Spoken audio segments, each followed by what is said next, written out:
Adrian Holt was having the kind of morning that made him wonder why humans ever abandoned gravity, weather, or coffee that tasted like something other than burnt despair.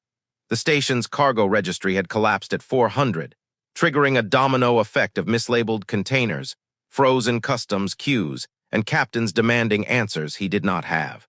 He'd been awake since before dawn, powered entirely by caffeine and resentment, marching toward docking bay 3 with a tablet full of warning icons and the emotional stability of a collapsing star. If one more captain asks me why the system crashed, he thought grimly, I'm going to tell them the truth. Our maintenance budget goes into decorative starfield panels instead of actual infrastructure. No one needs 8 holographic nebulae in the lobby. No one. He was mid-rant, internally at least, when he almost collided with her. At first he noticed just movement, then shape. Then the unmistakable signature of someone not remotely human. She stood tall, poised, and strikingly still, like a creature carved from living light. Her skin shimmered in shifting layers of opal blue and silver, the patterns moving with subtle bioluminescent pulses. Along her temples, delicate sensory fronds unfurled, responding to ambient vibrations like organic radar arrays. A Serythian. He had seen her species only in diplomatic briefings and high-level negotiations, never at Spartan logistics desks like his. But this woman was breathtaking in a way that short-circuited his already exhausted brain. His thoughts reacted before he could stop them. Oh, wow, that's the most beautiful person I've seen in I don't even know. And she's walking toward me. Of course she is. And I look like I fought a recycling chute and lost. Perfect. She stopped in front of him. The sensory fronds at her temples snapped forward like they were locking onto a signal. Her eyes, crystal, faceted, unsettlingly precise, focused directly on him. Careful, human, she said. Her voice resonated in dual frequencies, one audible, one felt, a hum that vibrated against his ribs. I can hear everything. Adrian's mind exploded. Everything, everything, everything. Thoughts. She can hear thoughts. Oh no, oh absolutely not. Did I think anything insulting? I definitely thought she was beautiful. Is that allowed? Is admiration offensive? Stop thinking about thinking. It's still thinking, stop. Not a joke, she said calmly. And yes, Serythians can do this. We simply choose discretion. Other species respond poorly. Adrian attempted speech. His throat produced nothing. His mind, however, produced an entire opera. She hears everything. Every neuron, every panic spiral. I'm basically an open comic book. A malfunctioning comic book. Her fronds shifted again, he suspected amusement. You are spiraling, she observed, stepping closer. Your mental volume is unusually high. Volume, my brain has volume. Of course it does, great, fantastic, I'm a human shouting into the void. It is not unpleasant, she added. Chaotic but warm. Warm, she found his mental meltdown warm. This was either a miracle or a cosmic prank. She straightened, the bioluminescence along her skin settling into calm waves. I am Serathyn Vael. I require assistance arranging transport for classified Serythian scientific cargo. Your supervisor claims you are the most capable coordinator on this shift. Somewhere beneath the mental fires, Adrian's training reactivated. Yes, I can handle that, he said, somehow sounding like a functioning adult. His thoughts failed to maintain the illusion, focus. Do not think about how close she's standing, or how her skin literally glows, or how she can hear you telling yourself not to think about it. You are attempting thought suppression, Serathyn noted. It is adorable and futile. Futile, wonderful. He lifted his tablet, trying very hard not to combust spontaneously. Let's begin the request, she said, before your internal monologue causes an actual overheating event. Adrian almost groaned. First contact with a telepathic alien, and he'd been downgraded to overheating hazard.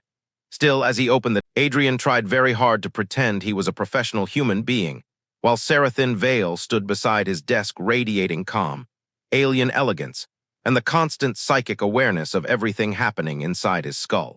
He opened a new transport request form on his tablet, fingers moving through familiar menus even as his thoughts remained in full-tilt panic. Okay, work, cargo, numbers, things that don't involve embarrassing myself. Easy, focus. Don't think about her. Don't think about the glowing, pulsating, stop. You are attempting suppression again, Serathyn observed without looking at him. It is ineffective. Of course it was ineffective. She was literally wired to hear every anxious neuron he possessed. What type of cargo are we discussing? Adrian asked, targeting professionalism with the same desperation as someone aiming an extinguisher at a raging fire. Serythian cultural artifacts, she replied. 40 cubic meters. Mass approximately 3,000 kilograms. Temperature regulation required 15 to 22 degrees. Humidity 40 to 60%. Secure transport mandatory. He typed quickly, grateful for the familiar rhythm. Cultural artifacts, right arrow customs nightmare. Temperature control, right arrow not many certified carriers. Security clearance, right arrow extra fees. Okay, manageable, definitely manageable. This is fine. It is not fine, Serathyn said. Your stress levels are increasing. He froze mid-keystroke. You can hear that too. I hear the shape of your thoughts, she said with a calmness that made his panic weirdly louder. Some are sharp. Some are diffuse. Some are very dramatic. Dramatic, excuse me, I'm not dramatic. I am simply emotionally flammable. That is a type of dramatic, she noted. Adrian briefly entertained the idea of banging his head against the desk. He didn't, mostly because this desk was station property and he didn't want to fill out a damage report on himself. He returned his attention to the tablet. Okay, the environmental requirements narrow the carriers. Give me a moment while the system searches. The database began filtering. Adrian inhaled, forcing himself to focus on the loading bar instead of the alien telepath beside him. She's standing very close. Is that normal Serythian personal space? Her eyes track like high-resolution scanners. Beautiful but terrifying. Why do I always fall apart around competent women? You do not fall apart, Serathyn said softly. You reorganize internally at high speed. It is fascinating. Fascinating? No woman had ever described him as fascinating while watching the live broadcast of his brain malfunction. The system chimed with search results. All right. 3 possible carriers. 2 are fully certified. 1 has questionable reviews. Avoid them unless you want your artifacts returned smelling like fish. Serathyn studied the display with an unreadable expression. Her sensory fronds made a slow, thoughtful sweep of the air. I trust your judgment. Those 4 words hit Adrian harder than expected. Like validation passed through a frequency that bypassed his ears and went straight to his chest. And no pressure then, he muttered. Oh great, she heard that too. She hears everything. Does she ever turn it off? How does she sleep? Does she hear dreams? Wait, do not think about dreams. Serathyn's fronds snapped forward. You are spiraling again. I do that, Adrian admitted. I am aware. A beat of silence settled. Then she tilted her head, expression unreadable. Would it help, she asked, if I explained the limits of my ability? Adrian blinked. You would do that? It may reduce your anxiety. Your mental noise is intense. Intense, oh fantastic. I'm not just loud, I'm a psychic foghorn. Her fronds fluttered in amusement. Correct. Adrian groaned. Please explain before I die of embarrassment. Serathyn folded her hands behind her back, posture precise and elegant. When she spoke, her voice carried that dual-frequency resonance that made humans feel the words as much as hear them. I cannot read memories, she began. Not directly. I perceive only what your mind actively generates in the present moment. Thoughts, intentions, emotions, internal narratives, subconscious impulses. But only if you are within range, approximately 6 meters. 6 meters, Adrian calculated that mentally. So she heard me from halfway down the hall. Wonderful. I also cannot distinguish your fleeting mental noise from your core beliefs, she continued. Humans generate streams of thought with extraordinary speed. Many contradict themselves. It is difficult to interpret. That sounds exhausting, Adrian said. It is, she admitted. But it is also why your species is compelling, so much complexity, so much signal inside the noise. He wasn't sure if that was a compliment, a warning, or a poetic insult.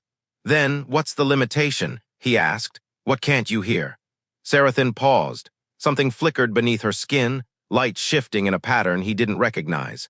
I cannot hear what you deliberately shield. Adrian frowned. Shield. Every mind possesses quiet places, she said. Buried thoughts, closed rooms, areas not yet formed into conscious language. You are chaotic but not fully open. No one is. I have closed rooms. Oh no, what's in the rooms? Probably childhood trauma and tax stress. And whatever happened during that one breakup. Wait, can she hear me panicking about my closed rooms? Yes, she said. But I cannot access them. Relief washed through him so visibly that she almost smiled. Almost. Then her expression shifted. You are calmer now. Marginally, he said, which is better than nothing. Your mind is quieter. Then, with absolutely no warning, she stepped closer. So close he felt the faint, cool energy radiating from her bioluminescent skin. You adapt quickly, Adrian Holt. He swallowed, I try. You succeed. A simple statement, but somehow it struck deeper than any compliment he'd received in years. He was still processing it when the word dangerous ricocheted around Adrian's skull like a loose bolt in a ventilation shaft. Every instinct he had, professional, emotional, existential, jumped to full alert. He tried to sound composed. What kind of dangerous are we talking about? The requires extra labels kind, or the may explode and take out half the station kind? Serathyn's expression didn't change, but her fronds shifted in a way that suggested she was choosing her words carefully. It is not explosive, she said. Okay, great, starting with the positives, love that for me.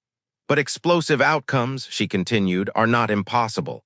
Oh, less great, love that less. She stepped closer to his desk, lowering her voice into that dual-frequency tone that made the air thrum.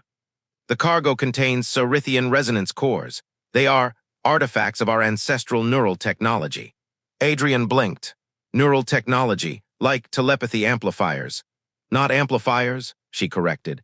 Stabilizers. Serythian minds produce far more psychic resonance than our ancestors expected.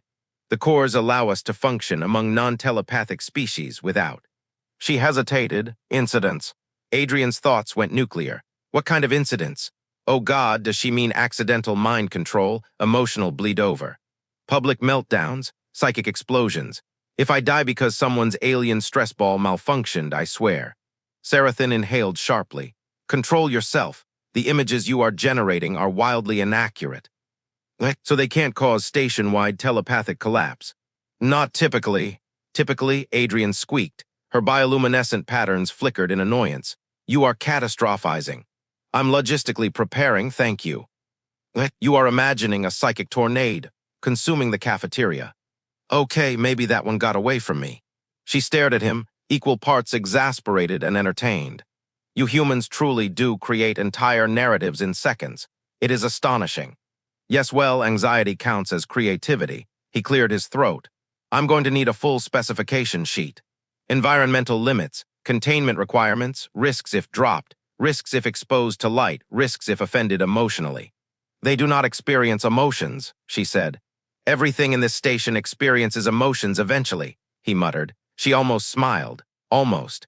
Adrian pulled up a new file, fingers already moving through forms. Look, Serathyn, if these cores are so sensitive, why transport them through a civilian trade hub? Why not military channels? Because civilian routes attract less attention, she said. Our military logistics draw scrutiny. Our cultural shipments do not. That sounds political. It is. And dangerous.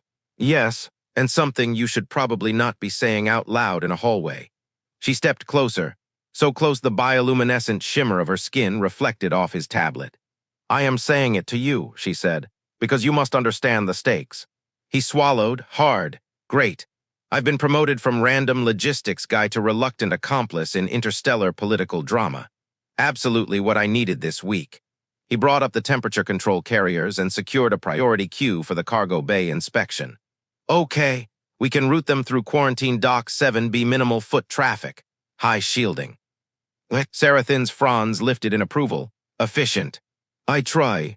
No, she said. You excel even when panicked. A wave of something warm and unsettling rushed through Adrian's chest. Compliments from humans made him uncomfortable. From telepathic alien diplomats, they made him short-circuit. He tried to shake it off. So, the cores, are they dangerous to me? Specifically me?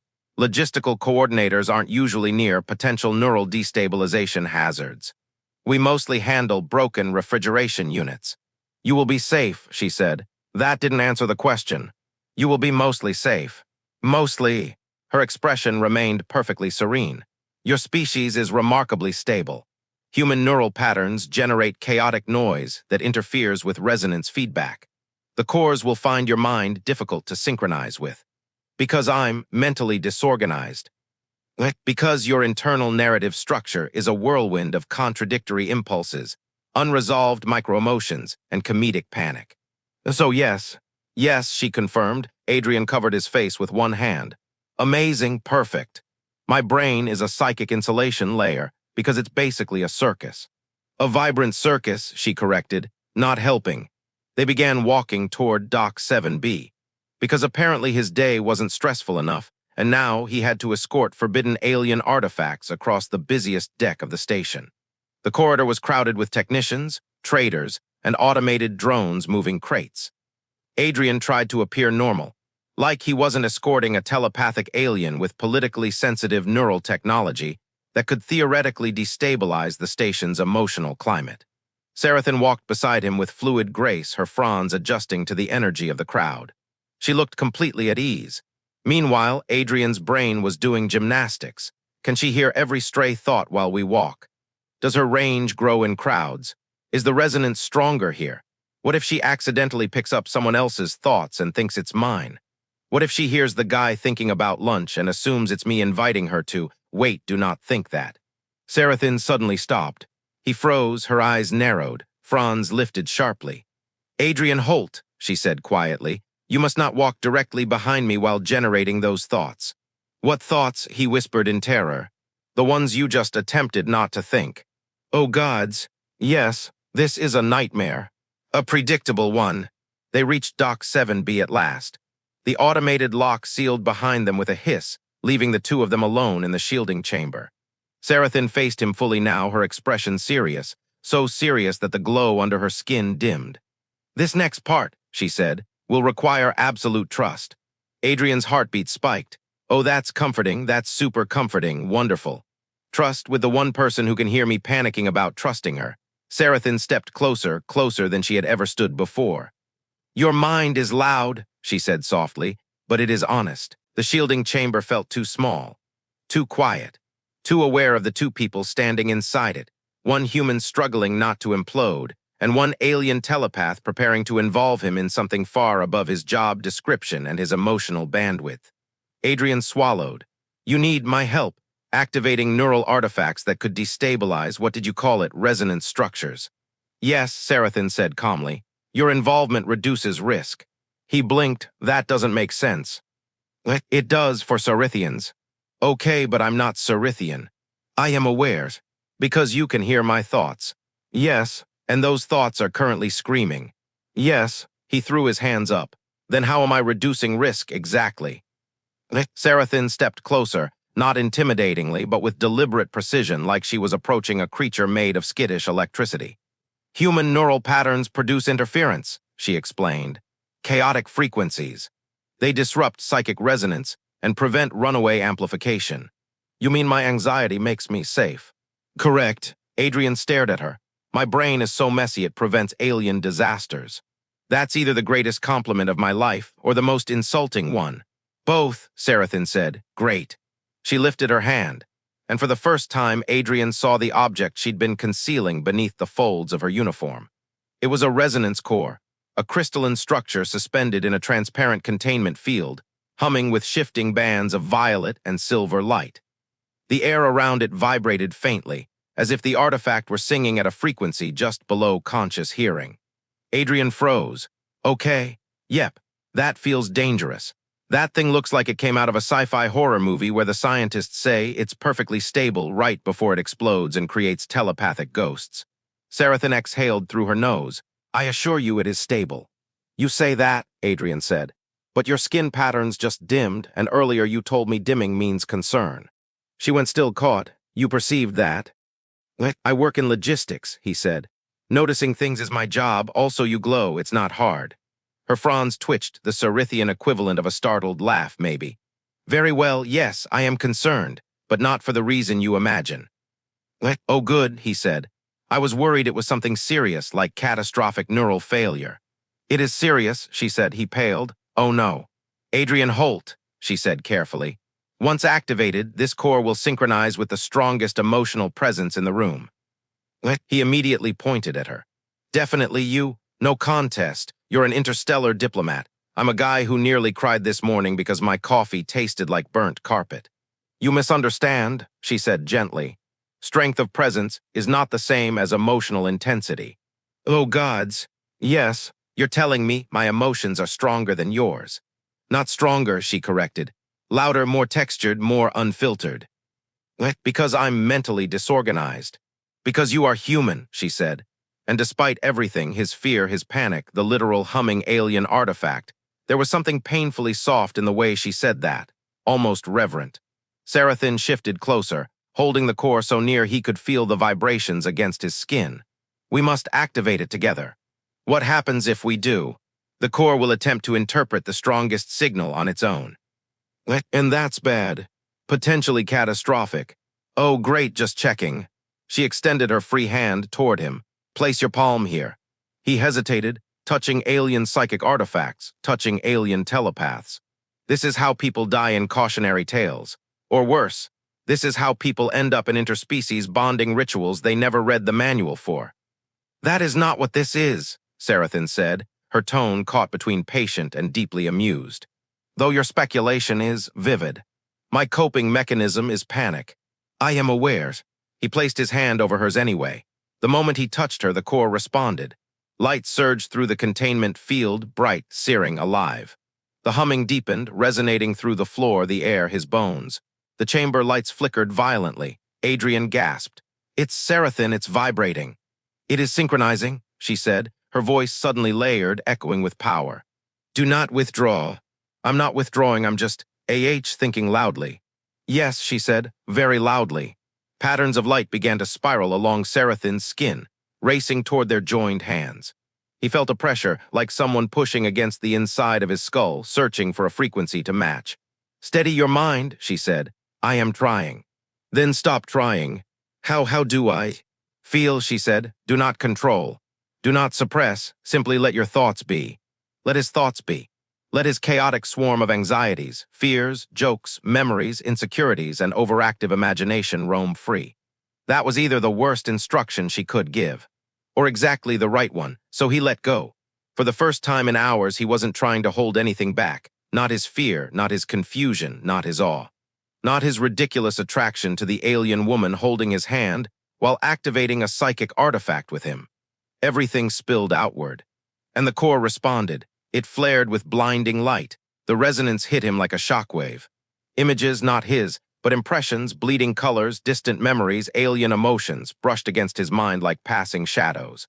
Then, suddenly, stillness, the humming ceased, the light stabilized. The core floated calmly in its field once more. Serathyn released his hand slowly, reverently. It is done, she whispered. Adrian leaned against the wall. What did we just do? You prevented a destabilization event, she said. You anchored the activation. Without you, the core would have overlinked. That sounds bad. It could have overwhelmed my neural pathways. You mean hurt you? Her fronds lowered in a fragile, defensive angle. Yes, and that hit him harder than he expected. Serathyn, he said quietly, you should probably open with information like that next time. I did not wish to frighten you. You failed. Yes. The smallest shimmer of light passed across her skin, relief. Then she met his eyes. And now, Adrian Holt, there is something you must know. He straightened, more danger. No, for a moment Adrian just stood there, waiting for his brain to reboot. It didn't. What do you mean? He said very carefully. Our minds are not separate. Serathyn's fronds lifted, trembling with a mixture of caution, and was that vulnerability. The resonance core established a bridge, she said softly. A low-frequency psychic tether between us. I did not anticipate this outcome. The cores do not normally choose non-Serythians. Adrian stared. Oh, perfect. I'm bonded to an alien diplomat via telepathic Wi-Fi. Of course this would happen to me, the man who panics ordering breakfast. Is this dangerous? He asked. No, she said. That sounded uncertain. It is not dangerous in a physical sense. In an emotional sense. She hesitated, which was, in Adrian's experience, far worse. Explain, he said. The tether allows minimal cross-perception, she said. Not full telepathy. Not mind-reading, but emotional resonance. Echoes. My strongest impressions may reach you and yours may reach me. Serathyn? I'm not emotionally stable enough to share my brain with myself, much less someone else. I am aware, she murmured, not helping. And yet, she continued, the core selected you anyway. It identified you as compatible. He squeezed his eyes shut. Compatible how? Her bioluminescent patterns shifted into a soft gradient. I cannot fully translate it, but in Serythian terms, resonance compatibility implies balance, harmonic opposition. Your mental turbulence stabilizes my frequencies, while my regulation counterbalances your fluctuations. So I'm a psychic shock absorber. An elegant one, she said. Oh, great, thank you, makes me feel very, very dignified. Serathyn stepped closer, her expression gentling. You misunderstand. It is not an insult. Serythians spend years searching for minds capable of balancing theirs. Most never find one. You're saying I'm rare. Rare, she echoed, and unexpectedly attuned. His heart nearly stopped. Oh no, no, no, no. That sounded suspiciously like a compliment, a profound one from a telepathic alien directed at me. This is emotional turbulence.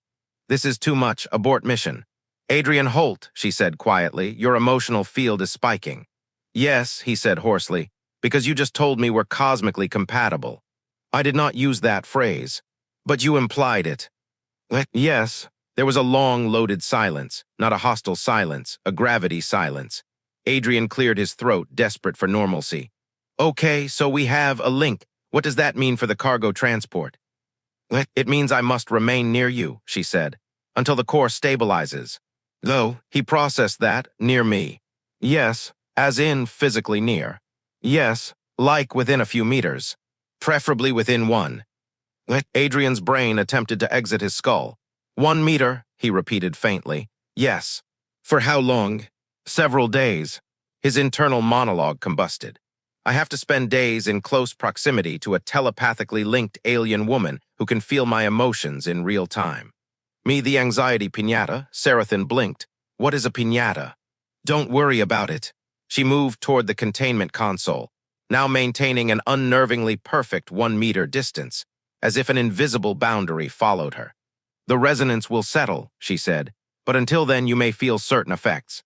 What kind of effects? Subtle echoes of my state. If I experience heightened emotion, you may feel. The chamber lights dimmed unexpectedly. Adrian jumped. What was that? An example, she said. That was you. Yes, you startled me. You startled yourself. I merely mirrored the reaction. Oh no, no, no, no. This is going to be a disaster. Her fronds twitched in irritation. It will not be a disaster. It will absolutely be a disaster. You are catastrophizing again. And you're hearing me catastrophize. She folded her arms, an oddly human gesture that looked strange on her elegant frame. Your reactions are unnecessarily dramatic. You slam the lighting system with your feelings. I did not intend to. Well, try not to intend to next time. She blinked slowly. That sentence was incoherent. That is my baseline. There was another silence, this one different, less tense, more amused, her fronds relaxed.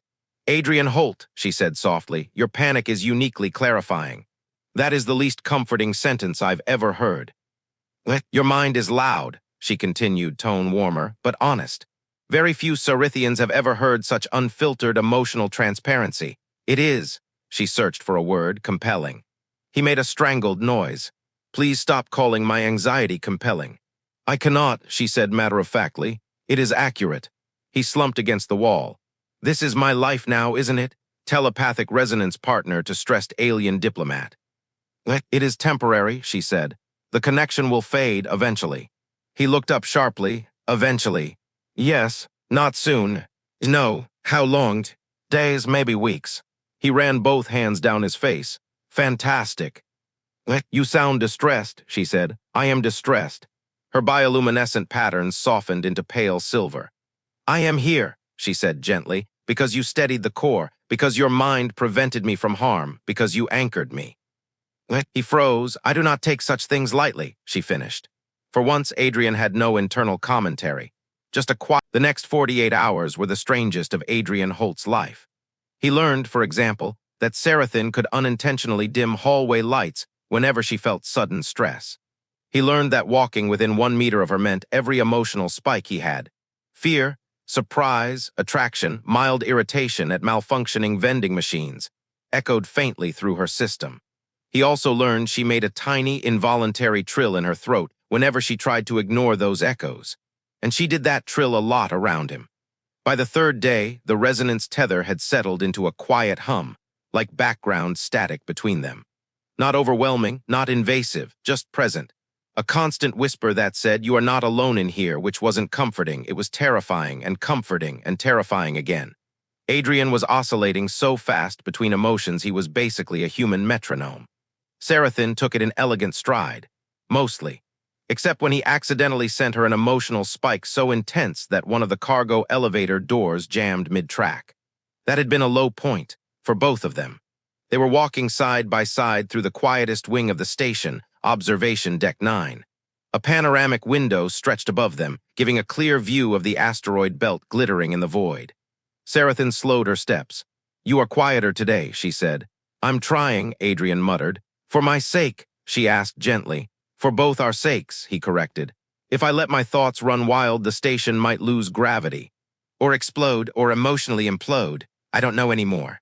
"That is impossible," she said. "Is it?" "Unlikely." He threw his hands up. "See, this is why I can't relax." Her frown softened. "Your mind is calmer, more grounded. Less frantic." "Thank insomnia," he muttered. "It is not insomnia," she said. "It is adjustment, the tether is adapting." He froze, adapting how? Increasing sensitivity. He turned slowly, meaning. "My emotional field now responds more efficiently to your impulses," she explained. "It is easier to feel you." He swallowed, "That's a lot. For me as well." They reached the far end of the deck and stopped, the stars spilling across the glass like spilled diamonds. The view had always been serene to Adrian, until now. Now it felt like the backdrop to a conversation he was absolutely not prepared for. Serathyn turned toward him. "There is something I must tell you," she began. "Something important." His stomach dropped. Important how? Important dangerous, important science, important horrifying. She hesitated. Important personal. His heart stuttered. "No, absolutely not. I'm not emotionally qualified for important personal." "Adrian Holt," she said softly, "the resonance tether has aligned to you with unusual strength, stronger than I expected. Stronger than the cores typically allow." "That sounds bad." "It is not bad," she said. "It is simply rare." "How rare?" She looked away, something she rarely did. "Serythians generally resonate only with our own kind.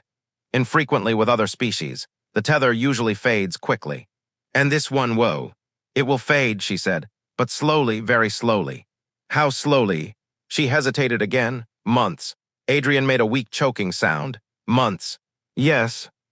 "As in several months of emotional cross-connection with an alien telepath who can feel my anxiety spikes in real time." "Yes, and who lights up hallways when she's startled." "That is an overstatement." "You literally knocked out a ceiling panel when I thought about you too hard." "That was one time." And the maintenance crew blamed solar interference. Serathyn exhaled sharply. "Your point is acknowledged." Silence stretched between them, but it was different now. Not tense, not awkward, charged. Serathyn finally spoke. "When my duties here are complete, I must leave this station. My next assignment is on Vasari Prime, a long journey. A politically sensitive one." Adrian's chest tightened. Of course, she was never going to stay here. She doesn't belong on this station. She belongs in high-level councils and diplomatic fleets, not dealing with humans who panic when aliens walk too gracefully. "You are thinking very loudly," she murmured. "Sorry. You need not apologize." He looked up at her. "What happens when you leave? The tether goes with you." "Yes, it is anchored to our distance. Wherever I go, it remains." "So I'll just feel your emotions from light years away." "No," she said. "Only within range, approximately 70 meters." He blinked. "Wait, then, if you leave." "The connection will strain," she said, uncomfortably, painfully. "Until it breaks." He inhaled sharply. "Painfully for who?" "For both of us," she said quietly. The room felt suddenly too small. "So," he whispered, "you're saying I either go with you or we both suffer for months." She didn't deny it. She didn't even look away this time. "Adrian Holt," she said, "I do not ask for this lightly. I would not ask at all if there were another way. But the tether chose you, and this is our reality." He stared at her, at the glow beneath her skin, at the fronds that lifted whenever she felt something strong, at the alien diplomat who somehow found his chaotic mind comforting. "What are you asking, Serathyn?" Her voice softened until it was barely more than a vibration in the air. "Come with me." His pulse spiked so hard that the deck lights flickered. Serathyn murmured, "Your emotional surge is destabilizing the lighting system."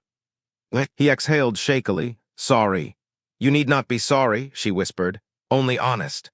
Adrian gripped the railing. This is insane. I have a job here, friends here, responsibilities, a life. Yes. I'm not cut out for interstellar anything.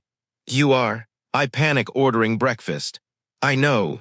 And you still want me to come. I do. Why? Her fronds lifted, slow, deliberate, full of meaning. Because your mind does not frighten me, she said. Because you steadied the core when no one else could, because you balance me. And because, she hesitated then, because I do not wish to break the tether. Something inside Adrian cracked open, something he'd spent years patching with jokes, fear, and avoidance. A courage he didn't know he had began to seep through. If I go, he said, my life changes forever. Yes, she said. And if you stay, so does mine. He swallowed. I'm terrified. I feel it, she whispered. Are you scared too? He asked. For the first time since he'd met her, her patterns dimmed in genuine vulnerability. Yes, she said. He exhaled slowly. Then he smiled.